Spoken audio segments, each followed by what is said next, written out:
नमस्कार, मैं news reporter Premlata. आप देख रहे हैं टीवी 24 न्यूज़। इस वक्त मैं मौजूद हूं दिल्ली के आईटीओ पर। हमारे साथ यहां पर मुख्य तौर पर मौजूद हैं एडवोकेट दान Bahadur Yadav ji, supreme court of India से। आज इन्होंने एक प्रोग्राम रखा था यहां पर आरक्षण बचाने के लिए। आइए उनसे बात करना चाहूँगी। सर, आपने यहाँ पर आरक्षण बचाने की मांग की है, क्या लगता है आपको कि आरक्षण क्यों खतरे में है? देखो, आरक्षण समाज में किसी के साथ पक्षपात करने नहीं, बल्कि समाज में जो उच्च पर थे उनके बराबरी पे लाने के लिए ये सरकार की नीति है। अब आपने दूसरा प्रश्न किया कि आपको कैसे खतरा महसूस हो रहा। देखो, 70 सालों में सेंट्रल गवर्नमेंट के किसी ऑफिस में सुप्रीम कोर्ट में एक भी जज ओबीसी का नहीं है। जो आरक्षण जहां मिला भी है वहां उनको नहीं दिया जा रहा है। अभी उत्तर प्रदेश में 67,000 ओबीसी की भर्ती में घोटाला हुआ। अभी तक तो आरक्षण था, उसमें घोटाला होता था। अब आरक्षण को जड़ से बिल्कुल से समाप्त करने के लिए एक पॉलिसी लाए हैं, सारी सरकारी संस्थाओं को प्राइवेट कर दो। निजी हाथों में जाने से उसमें आरक्षण लागू नहीं है। तो इस तरीके से मेरा ये कहना कि आरक्षण को दोहरी नीति से समाप्त करने की साजिश है। एक तो निजीकरण से और दूसरे धोखेबाजी घपला करके कि नंबर में हेरा फेरी, लोगों को नाम और जाति चीन के चिन्हित करके उनका आरक्षण समाप्त करना, ये सब बातें।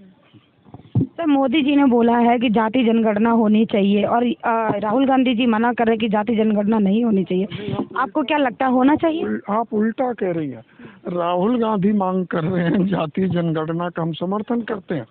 मोदी जी जाति जनगणना नहीं करा रहे। इस समय अगर मोदी जी जनगणना कराना चाहते तो देश के प्रधानमंत्री हैं, जहाँ जहाँ उनकी सरकारें हैं या पूरे देश में वो इस चीज को लागू कर सकते थे। वो ही विरोध कर रहे हैं कि अगर जातिगत जनगणना हो जाएगी, जैसे यहाँ पे 1 लाख रुपए बंटने हैं, यहाँ कुल गिनती के 10 लाख लोग हैं, 9 लोग हैं, 8 लोग, अगर गिन लोगे तो हिस्सा लगा लोगे कि सबको इतना मिलना चाहिए। वो कह रहे हैं गणना मत करो, जनगणना मत करो। उपचुनाव जो आ रहे हैं, हाँ, उसी समय बटोगे कटोगे शब्द क्यों निकले? देखो, ऐसा है, नफरत पैदा करने के लिए। अगर नफरत पैदा न करें, हिंदू और मुस्लिम में भेद न करें, बंटवारा न करें, चुनाव नहीं जीतेंगे। क्योंकि उनके पास कोई मुद्दा नहीं है, उन्होंने कोई काम नहीं किया, उन्होंने कोई ऐसा काम नहीं किया है कि जिसको जनता देख के वोट दे दे। अब वो घबराए हुए हैं तो एक कचहरी चुनाव भी रोक दिए। आगे जो बचा है ये 10 दिन के लिए चुनाव भी टाल दिए। 13 तारीख को चुनाव होना था, 20 तारीख को डिले कर दिया। बल पर, बहराइच के दंगे के बल पे, जैसे सैनिकों के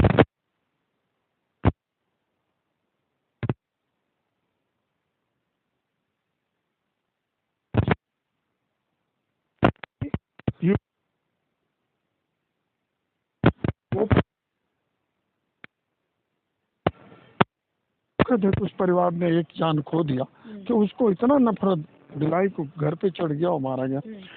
मारा, ब्राह्मण गया, फायदा सरकार को हो रहा, वो घर उनका बिगड़ गया, नफरत समाज में फैल गई।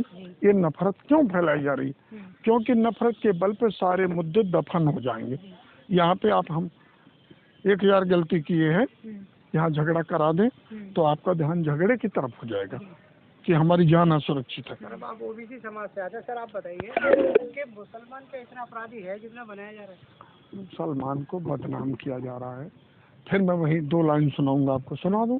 सुनाइए। मुस्लिम तो बहाना है, उनका मकसद दलितों को दबाना है, पिछड़ों को लड़ाना है, हिंदू और मुस्लिम में दंगा करवाना है, क्योंकि सत्ता की कुर्सी पे उनका निशाना है। समझ रहे? कल जो और दिल्ली में रैली होने वाली है, हाँ, आप पूरी कीजिए अपनी बात। और यही नहीं, मुस्लिम पे वार सब पे कर रहे हैं, आडवाणी तक को नहीं छोड़े हैं। मैं बता दूं, डॉक्टर मुरली मनोहर जोशी तक को नहीं छोड़े हैं, लेकिन मुस्लिम पे सीधा प्रहार करता है।